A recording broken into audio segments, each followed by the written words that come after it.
Designated एफवीटीपीएल asset. क्या नाम बोला? Designated एफवीटीपीएल asset. इंटरेस्टिंग है, जैसे वो इरिवोकेबल इलेक्शन वाला टॉपिक है ना इक्विटी इंस्ट्रूमेंट के केस में, सिमिलर टाइप, प्लीज सिमिलर से मेरा मतलब उसके साथ रिलेशनशिप ड्रॉ करने मत लग जाना, बस एक अच्छा रूल हमको पसंद है और बुक में है तो उसको डिस्कस करते हैं। इसमें क्या होता है कि मान लीजिए आपके पास कोई फिनेंशियल एसेट है जो लॉजिकली आइदर अमोर्टाइज्ड कॉस्ट पे जाने वाला है या फिर एफवीटीओसीआई में जाने वाला है लॉजिकली, लेकिन अगर आप इसको यहां पे डालेंगे, अगर आप जाने वाला यहीं पे है, लेकिन अगर आप इसको यहां पर डालेंगे तो एक अकाउंटिंग मिसमैच होगा। क्या होगा? अकाउंटिंग मिसमैच होगा। हम समझाएंगे, हड़बड़ाना मत। एक अकाउंटिंग मिसमैच होगा और उस मिसमैच को दूर करने के लिए आपको यह हक मिला हुआ है कि आप उस फिनेंशियल एसेट को डेजिग्नेट कर दें कि भाई तू एफवीटीपीएल में चला जा, और यह आपको अलाउड है। हम लोग उसको बोलते हैं recognition and measurement inconsistency. Accounting mismatch का अच्छा वर्ड है, इन डेज का वर्ड है रिकॉग्निशन एंड मेजरमेंट इनकंसिस्टेंसी। उसको अगर मेरे को रिमूव करने के लिए किसी अदरवाइज एसी या एफवीटी ओसीआई एसेट को एफवीटीपीएल में डेजिग्नेट करना है, ये मैं डेजिग्नेट कर रहा हूं, मैं बोल रहा हूं तू जा वहां पे, तू वहीं पे सेफ है। हेलो, तू जा वहां पे, तेरा वहीं होना जरूरत है। तो ये अलाउड है डेजिग्नेटेड एफवीटीपीएल करना। अब तुम्हारे मन में एक ही क्वेश्चन है कि सर ये अकाउंटिंग मिसमैच होता कैसे है, ये बला क्या है?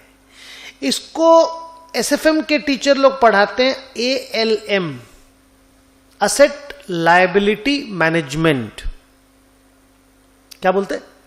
Asset liability management.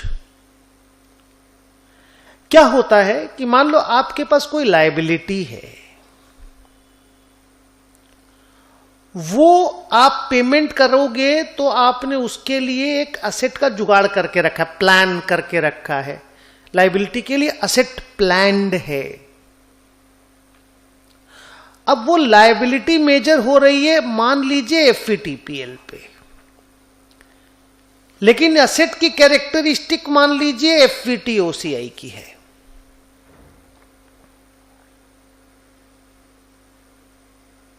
लायबिलिटी में तो आप एफवीटीओसीआई कर ही नहीं सकते ना।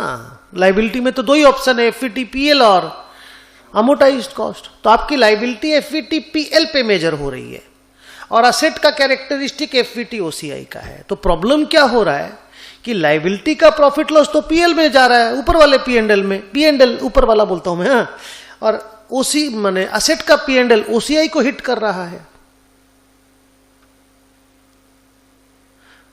तो एक तो रिकॉग्निशन और एक मेजरमेंट में इनकंसिस्टेंसी पैदा हो रही है ना, इनकंसिस्टेंसी पैदा। तो बोलता अगर ऐसा हो रहा है तो आप असेट को, अच्छा ये डेजिग्नेशन खाली असेट के लिए है, आप अपनी असेट को डेजिग्नेट कर सकते हो कि भैया go to FVTPL, even though you belong to this place but please go there, you will be safe there. तो ये एक कॉन्सेप्ट है जिसके ऊपर क्वेश्चन मैंने देखा नहीं आज तक, शायद इंस्टीट्यूट इतना इंपॉर्टेंट नहीं मानता, बट ये सुंदर सा एक पैराग्राफ है कि हां एंटिटी अगर चाहे तो अपनी किसी फिनेंशियल असेट को जो अदरवाइज एसी और एफवीटीओसीआई में जाने वाला था, रिकॉग्निशन एंड मेजरमेंट की इनकंसिस्टेंसी को अवॉइड करने के लिए एंटिटी उसको एफवीटीपीएल में डेजिग्नेट कर सकता है। समझ में आ गया? खाली हाँ या ना बोल दो। पैराग्राफ रीडिंग करो, पैराग्राफ नंबर 12 है, 12 अलाउड है। माने एसेट अगर अमोटाइज्ड कॉस्ट है, नॉर्मली आप एफवीटीपीएल लाइबिलिटी का फंडिंग एमोटाइज्ड कॉस्ट से नहीं कर पाओगे, क्योंकि इसको पे करना होगा जल्दी, तो इसको बेचना भी पड़ेगा आपको। तो नॉर्मली आपका बिजनेस मॉडल टेस्ट इसको होल्ड करना अलाउ नहीं करेगा, पर हम लोग आपको छूट दे के रखे हैं।